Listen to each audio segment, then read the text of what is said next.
Since I live in the UK, I simply have to learn to accept rain as part of life. I see plenty of people when I walk or drive around in the rain, walking without an umbrella because, well, you know, you'll get wet anyways, I guess.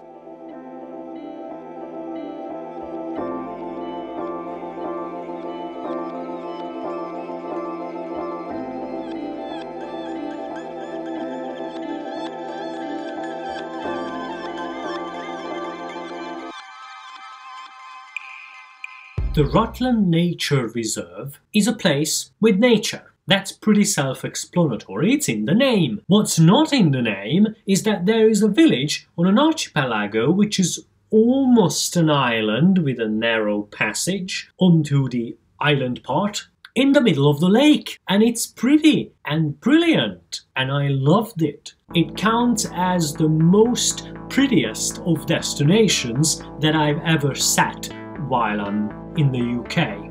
While it doesn't feature lots of exotic animals and birds and stuff, it does have some swans and ducks. Now, more often than not, I find myself going to a nearby Tesco or Asda or whatever to get myself a meal deal, because I just don't really find the time to go into a restaurant and get some decent food, so I live on sandwiches while on a road trip, usually. This wasn't any different. It lets me sit in the car, quickly munch on my sandwich while looking at what I'm about to photograph anyways.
And so that's what I did. I photographed what I could. The before-mentioned ducks and swans and the lakeside and the other side, the shore opposite, and some people who decided to do some fishing using tiny boats.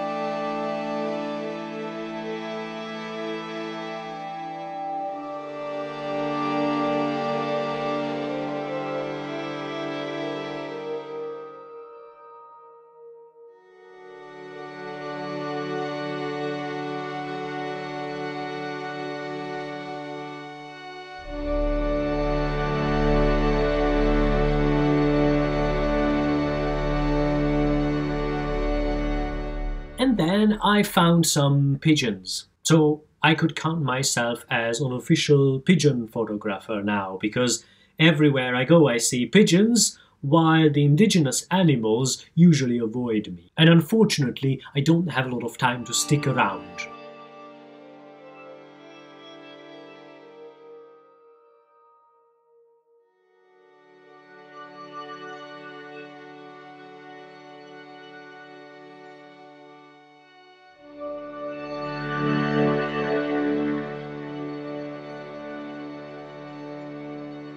And then, after observing things a bit and walking around in the rain, might I add, because it did not stop raining, not until I actually arrived back home at the end of the day. I usually think about life and what it would be like to live here with such a scenic view. It would be very nice, I assume. And then I set off for another destination for fun.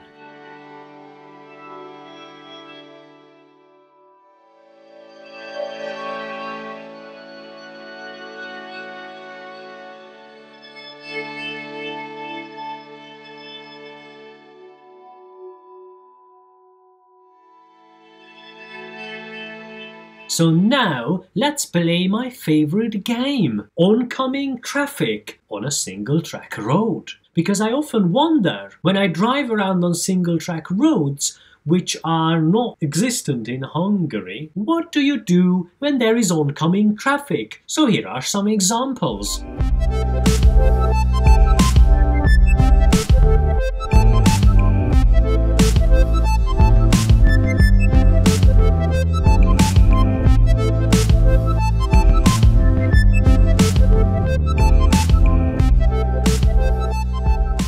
And then let's move on to the pronunciation of Leicester, because that's how you pronounce it, despite writing it in a very different way. But then again, Britain is quite famous for names like that, just writing too many syllables and then deciding not to pronounce them when it comes to speaking. So Leicester is pronounced Leicester, easy as pie.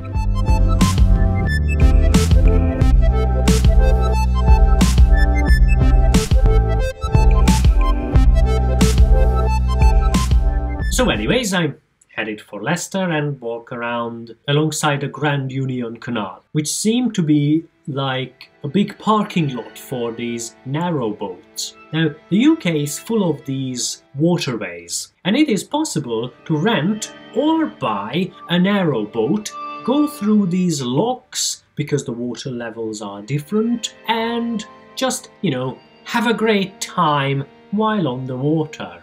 I think at some point I will have to try it for fun. I don't mean I would buy a boat, but renting one for the weekend seems like a great idea. People, by the way, do live in these narrow boats.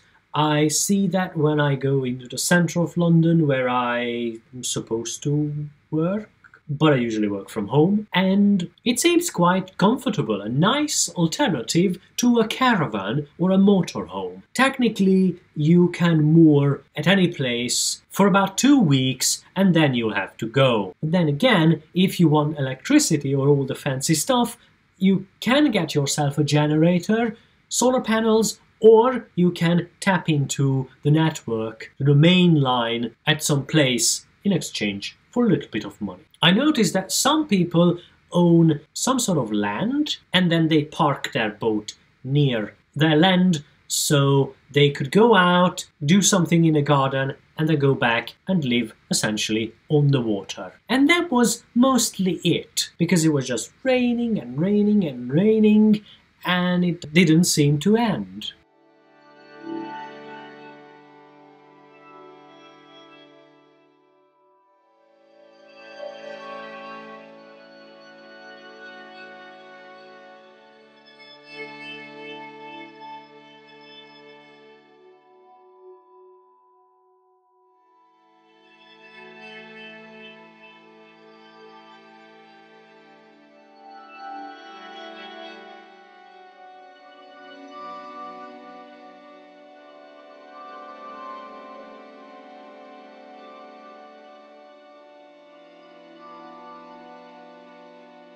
So along with another trip that I did a day before this one could say that it was a disappointing weekend, but to be honest, I'm easily amused. I do enjoy my little road trips around the UK or anywhere else in the world. There is a lot to see and a lot to experience, and you always learn something new about the country when you run around.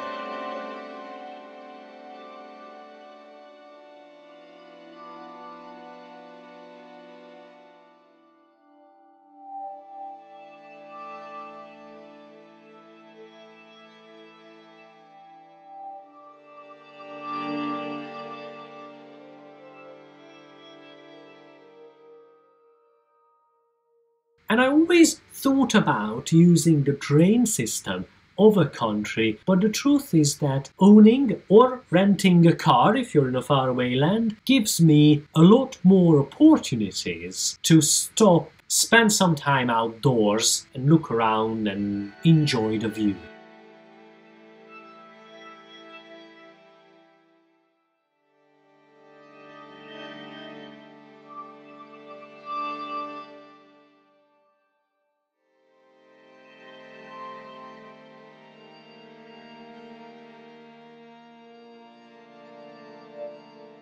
So I guess that's my point here, that road trips are fun. Well, hope you learned something today. I definitely did at least 2 things, but maybe even 3, who knows. And I'll be signing off now. I hope you enjoy your day. Thanks for watching, and goodbye.